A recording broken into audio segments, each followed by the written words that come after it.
Pandey, news state Lucknow. चलिए, तो इस रिपोर्ट के जरिए आपने विषय को समझा। हमारे साथ जो खास मेहमान इस वक्त जुड़ रहे हैं उनका परिचय आपसे करवाते हैं। बीजेपी से हमारे साथ अशोक पांडे जुड़ रहे हैं, दीपक हमारे साथ समाजवादी पार्टी से जुड़ रहे हैं, डॉक्टर मुमताज रिजवी मुस्लिम स्कॉलर जुड़ रहे हैं। आप सभी का बहुत स्वागत है इस खास कार्यक्रम में। मैं आपके पास आऊंगा अशोक जी। कार्यक्रम की शुरुआत, पहला सवाल आपसे ये है कि जिस तरीके से मदरसों को लेकर ये बड़ा अभियान चलाया जा रहा है, ऑपरेशन मदरसा जो चलाया जा रहा है, और इसमें वो मदरसे जिनको विदेशों से फंडिंग प्राप्त है और उस फंडिंग का जो लिंक्स है वो ऐसे संगठनों से जुड़ रहा है जो कहीं ना कहीं संदिग्ध है, क्या कहेंगे? देखिए, उत्तर प्रदेश सरकार की योजना थी कि मदरसों की व्यवस्था सुसज्जित की जाए, वहां से इंजीनियर, डॉक्टर, प्रोफेसर, कलेक्टर निकले, एक हाथ में कंप्यूटर दूसरे में कुरान हो। और इस व्यवस्था के तहत हमने लगातार सर्वे कराने का काम किया। तो जो एक बड़ी तादाद आई कि अवैध शब्द ही कितना खतरनाक होता है। अवैध अगर है तो निश्चित तौर पे उसे बंद होना चाहिए, उसके खिलाफ कार्रवाई होनी चाहिए, मेरा ये मानना है। और विदेशों से फंडिंग की जहां तक बात है वो उजागर हुई है, और साथ उन संगठनों का भी नाम है जो कहीं न कहीं आतंकी गतिविधि फैलाने में, दंगा कराने में संलिप्त रहते हैं। मेरा ये मानना है उत्तर प्रदेश में तुलसी कबीर एक साथ पढ़े और निश्चित तौर पे उत्तर प्रदेश की शांति कायम हो, और दोनों मिलकर इस मुल्क को बनाने का काम करें, प्रदेश की व्यवस्था सुधारने का काम करें। इसलिए हम उस व्यवस्था को सुसज्जित करने का काम कर रहे हैं, और उन अवैध मदरसों के खिलाफ निश्चित तौर पे हम कार्रवाई करेंगे, इसमें कोई दो राय नहीं। ठीक है दीपक जी, जिस तरीके से कार्रवाई की जा रही है मदरसों को लेकर, ये बड़े पैमाने पर जो अवैध मदरसे हैं जिनको विदेशी फंडिंग मिली है, इस पर आपकी प्रतिक्रिया क्या है? देखिए, मेरा मानना यह है कि इस देश में संविधान जो है वो आपको अपने धर्म के लिए आजादी देता है, उसको पढ़ने की, उसको स्वीकार करने की, उसका पालन करने की। तो उन्होंने जो भी मदरसे हैं जहाँ पे वो धार्मिक पढ़ाई को करना चाहते हैं, जहाँ पे वो उसमें कोई मैथ भी करना चाहते हैं, कोई हिंदी भी पढ़ना चाहते हैं, इंग्लिश भी पढ़ना चाहते हैं, तो उसकी स्वतंत्रता उनके पास रहनी चाहिए। और अभी पीछे गवर्नमेंट ने सर्वे भी कराया था, तो उसमें मेरा मानना है कि सारी रिपोर्टें उनके पास आएगी होंगी कि कौन अपने खुद के पैसों से चल रहे हैं, कुछ कहाँ पे सरकार की सब्सिडी आती होगी, कुछ उसके पैसों से चल रहे होंगे, और कुछ दोनों के पैसों से चल रहे होंगे। तो इसलिए मेरा मानना है कि इसमें किसी एक वर्ग को जबरदस्ती इनको तंग नहीं करना चाहिए, और जो अपने धर्म को पालन करने की आजादी है देश में, उसका पालन इन लोगों को करने देना चाहिए। विदेश से जो फंडिंग है, देखिए तमाम तरह के गुरुकुल हैं, तमाम तरह की सामाजिक संस्थाएं हैं, तो विदेशों से फंडिंग तो आती रहती है। हाँ, कहीं कोई गलत फंडिंग है तो उसको रोका जाए, वो काम केंद्र सरकार का है तो उसको वो रोके, और वो सबके लिए रोके। किसी भी सामाजिक संस्था, गुरुकुल या मदरसा कहीं भी। लेकिन गुरुकुल से हथियार बरामद नहीं हुए साहब, मदरसों से हथियार भी बरामद हुए हैं, मदरसों से तमाम अराजक तत्वों की भी। तो हथियार की बात ही नहीं कर रहा, मैं तो कह रहा हूँ कि भाई धर्म के पालन की बात हो रही है, यहाँ पे हथियार की तो बात ही नहीं हो रही है। ठीक है, मैं आपके पास आऊंगा रिजवी साहब। इस बात को कह ही नहीं रहे कुछ भी, ये तो ये ला रहे हैं इस बात को जबरदस्ती। वापस ये तो सीधा सिंपल ये है, अपने धर्म के पालना की आजादी को करना। बिल्कुल, हर किसी को आजादी है, उस तरीके से अगर कोई फंडिंग हो रही है उसको करना, बिल्कुल आजादी हर किसी को है। लेकिन देश की सुरक्षा के साथ जहां पर जरा सा भी खतरा होगा तो वहां पर कार्रवाई भी बनती है। और रिजवी साहब, मैं आपके पास आऊंगा, ये पूरे ठीक है दीपक जी, वापस आऊंगा रिजवी साहब, आपसे सवाल है। ठीक है, गैर कानूनी फंडिंग, ठीक है दीपक जी, रुक जाइए। से फंडिंग हो रही है, ठीक है, कहीं ऐसी संस्थाओं से फंडिंग हो रही है जो गलत काम करते हैं, तो रोके, केंद्र सरकार रोके उसको। ठीक है, मना कर रहे हैं। ठीक है रिजवी साहब, जिस तरीके से ये जो कार्रवाई की जा रही है, ये जो कार्रवाई की, ठीक है दीपक जी, रुक जाइए भाई।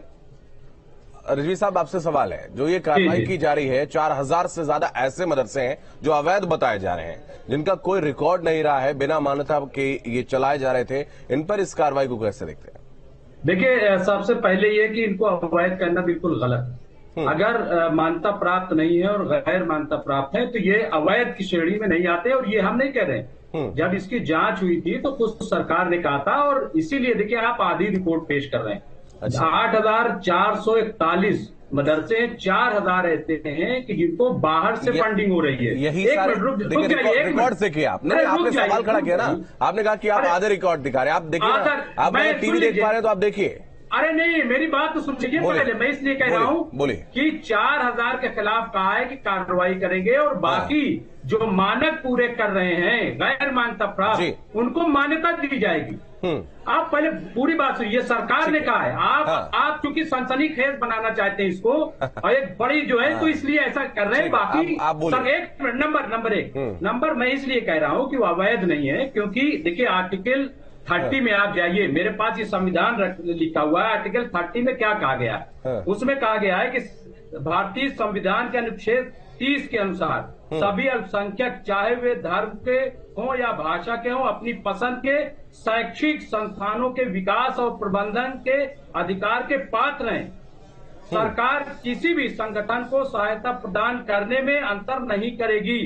अगर वो चाहे तो सहायता ले, चाहे तो न ले, इसमें कोई ऐसी बात नहीं है। तो इसलिए अवैध इनको कहना बिल्कुल सरासर गलत है। जांच इसलिए नहीं हुई थी कि अवैध कौन है, मान्यता प्राप्त कौन है, मान्यता प्राप्त कौन नहीं है। अगर खुद नहीं, एक बात बताइए आप, अगर कोई भी संस्थान है और अगर वो मान्यता प्राप्त नहीं है, उनको विदेशों से फंडिंग आती है, उस फंडिंग का कोई लेखा जोखा नहीं है, वो कहां पर पैसा यूज किया जा रहा है, कहां पर उसका प्रयोग किया जा रहा है, तो वो अवैध नहीं हुआ तो क्या हुआ? नहीं, आतंकवादी गतिविधियों में मदरसों की संरचना आई। कहां से आतंकवादी गतिविधि है? कितने रिकॉर्ड दे दूं आपको? कितने रिकॉर्ड दे दूं? कितने रिकॉर्ड दे दूं? मैं आपको दिखाता हूँ कितनी जगह असले है जो आप लोगों के यहाँ चल रहे हैं। मैं दिखाऊं क्या? बताऊं क्या? बताइए। ट्रेनिंग जो है, अरे times of India, Indian express और कितने अखबारों ने चलाया कि कैंप जो है चल रहे हैं, अंदर असलहों की ट्रेनिंग हो रही है, खुल्ला हो रही है। अब तो आप विषय पर आइए, विषय पर बात करिए। मैं इधर उधर की बात इसलिए नहीं कर रहा हूं। मैं अवैध कहना, यह आपकी रिपोर्ट बिल्कुल गलत है। सरकार भी इनको अवैध नहीं कह रही, आप जाकर के पता कर लीजिए। इनको अवैध गैर मान्यता प्राप्त हैं। और दूसरी चीज ये कि अगर विदेशों से फंडिंग हो रही है, सरकार ने एक जांच की है, कागज वो एक अलग चीज है, वो एक अलग चीज है। नहीं, अरे भाई, अरे रिजवी साहब, आप अपने शब्द दूसरे के मुंह में थोड़ी डाल सकते हैं। जो अवैध है वो अवैध है।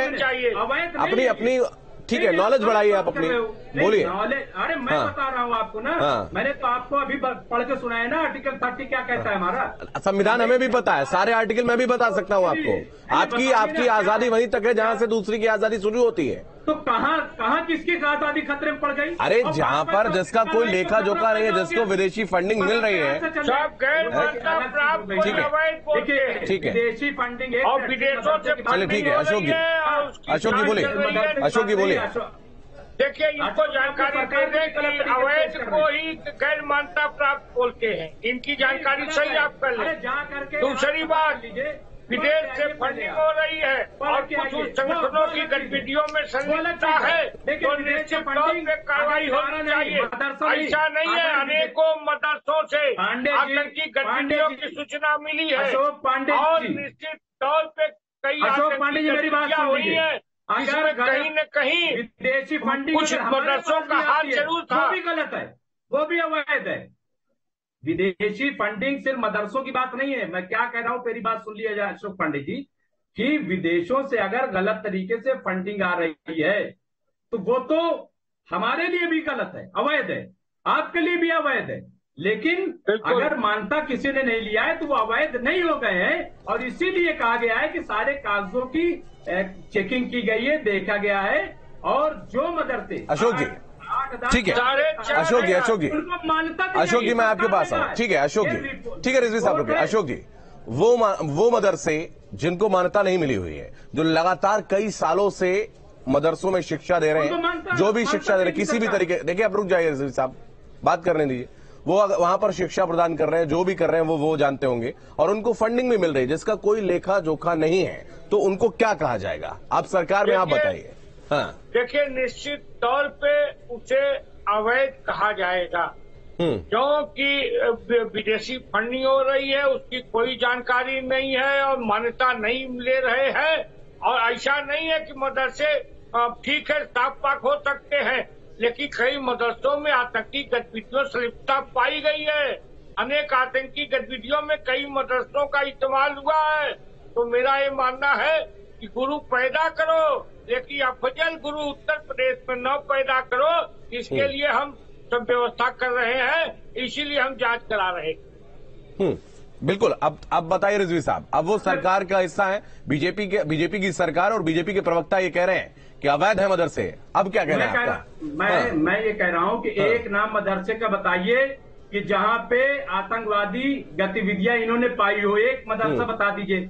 जहां तक जब सीए के जब प्रोटेस्ट हुए थे उस दौरान जितनी भी हिंसक गतिविधियां हुई थी उसको लीड मदरसों से किया गया। एक नहीं 50 आपको उदाहरण दे दूंगा मैं। वो संविधान ने हमें हक दिया है। संविधान ने आपको सार्वजनिक संपत्तियों को नुकसान पहुंचाने का हक नहीं दिया, आपको प्रोटेस्ट करने का हक दिया है। संविधान आपको सार्वजनिक संपत्तियों को जलाने का अधिकार नहीं देता है। और सुनिए, बजरंग दल और हिंदू वाहिनी और ये अपना बीजेपी में बच्चों से पैसा देके ढेला फेंकवाया जा रहा जाता था, वो भी तो कहीं पढ़ते थे विद्यार्थी। बात है सरकार के लिए। अशोक पांडे जी, ठीक है दीपक, भाजपा की सरकार, ठीक है दीपक जी मैं आपके पास आऊंगा। शुभम भाई एक मिनट रुकिए, ठीक है बोलिए। हाँ शुभम भाई, हाँ मुझे हैरत ये है कि जब से भाजपा की सरकार आ गई तब से कश्मीर को छोड़ करके पूरे देश में पत्थर चलने लगे। अजीब सरकार है भाई, अजीब कंट्रोलिंग है, अजीब बाबा की सरकार है। अरे इलाहाबाद में 2 शुक्रवार चला, अरे क्यों 2 शुक्रवार चला? अरे चला क्यों? अब तक तो नहीं चला। आजादी से हिम्मत नहीं है कि अवैध अगर कोई है कुछ नहीं, ये सब लोगों को फंसाने के लिए कुछ नहीं, सब बता दिया। सब यहाँ भी नौटंकी प्रारंभ हुई थी, हमने अंकुश लगा दिया। हमने तो कश्मीर में भी अंकुश लगा दिया। अरे हुआ, ठीक है 500 रुपए। ठीक है दीपक जी मैं आपके पास आऊंगा। जो ये कार्रवाई की जा रही है और इस पे राजनीति भी अब गरमाएगी, क्योंकि अब लोकसभा का चुनाव आने वाला है, आने वाले साल में लोकसभा का चुनाव है और इसको लेकर अब सवाल भी खड़े किए जा रहे हैं। कैसे देखते हैं? देखिए मेरा मानना यह है, अभी बीच में आपने बात करी थी अशोक जी ने गैर मान्यता प्राप्त, तो उन्हें पता होना चाहिए कि जहां से बीजेपी निकली आरएसएस जो है वो खुद पंजीकृत नहीं है, वो खुद गैर मान्यता प्राप्त है। तो वो कैसे चल रही है? इसका मतलब क्या वो अवैध है? इसका जवाब दें। नहीं ठीक है, वो उस पर भी हम जवाब ले लेंगे, लेकिन अभी जो बात हो रही है आप उस पर जवाब दीजिए पहले। नहीं, वो गैर मान्यता प्राप्त का इशू उठाया उन्होंने। हाँ। तो मैं उस बात को कह रहा हूँ कि सवाल का जवाब सवाल नहीं ना होता है ना। मैं अभी आपके सवाल का जवाब ले लूंगा, लेकिन आप पहले हमारे सवाल का जवाब दीजिए ना। नहीं पहले उनसे ले लीजिए, बहुत इंपॉर्टेंट बात कहते हैं। अरे रुक जाइए रिजवी साहब, बोले। अरे रुकिए रिजवी साहब, बोले दीपक जी। देखिए हाँ, देखिए 2024 का चुनाव है, उसके अंदर आप देखिए कर्नाटक में भी जब इन पे 40% कमीशन का आरोप लगा, हाँ। तो इन्होंने तुरंत बजरंग बली जी बीच में कुदवा दिया। ठीक है, ये इसी तरह के मुद्दों को अशोक जी, ठीक है, क्योंकि ये नफरत की राजनीति। अशोक जी जवाब दीजिए उनके सवाल का जवाब। तो ये नफरत की राजनीति को बार बार लाएंगे और 2024 तक इशू को जिंदा रखेंगे। उत्तर प्रदेश के अंदर जिस तरह से अपराध का राजनीतिकरण लोगों ने किया था, जिस तरह से अतीक अहमद का कुत्ता जाके मुलायम सिंह के हाथ पिलाता था, पूरे प्रदेश की जनता देखा है। मुस्लिम वोटरों की खातिर ये कुछ भी कर सकते हैं। अशोक जी उन्होंने सवाल दूसरा किया, जरा उसका जवाब दीजिए।